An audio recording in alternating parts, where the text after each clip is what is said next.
Hello, my name is Vladas and I am the chairman of White Hat Studio.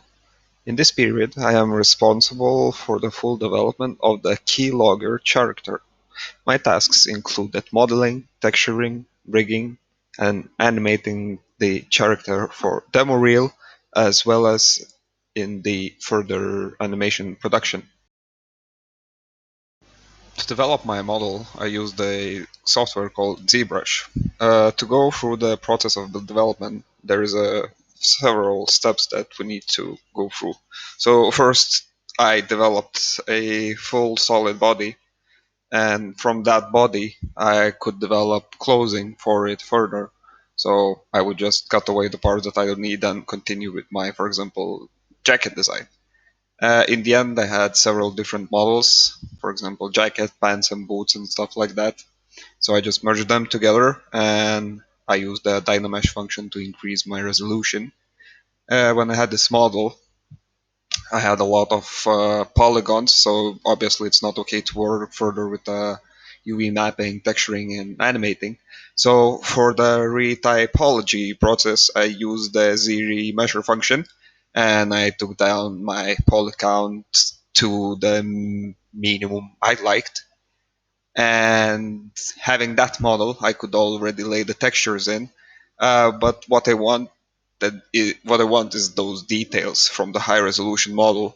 So what I used the low poly model and the high resolution model, and I just projected all of the details from the high resolution model back to the low poly model, and I would create a subdivision on the each projection I make. So for example, if I need to go back to a very, very low poly count model, I can easily just do that because I can't take the subdivision levels.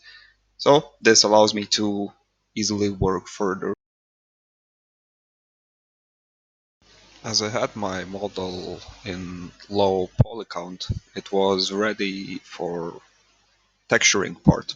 So I exported my low poly model as an OBJ file, and then I imported it into Autodesk Maya to use its UV functions and to create the UV cuts and maps for my textures. The process went well since I had low poly count. I could make cuts as I wish. They came out pretty nice. So not spending much time there, I just moved forward to Substance Painter with the UV maps, and I just started laying my textures. I was keeping notice on the errors I keep receiving from before, that there's some few overlapping textures. So this time I was very careful picking my tools and like using a razor before I lay another texture, so there is no overlapping textures at all. And this gave me kind of nice result that I was happy to, and I had no problems making maps. So as my model was ready with textures, it was time to develop my rig.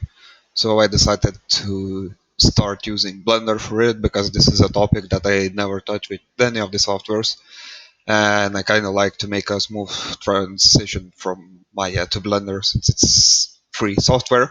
So I just started developing my rig in the Blender.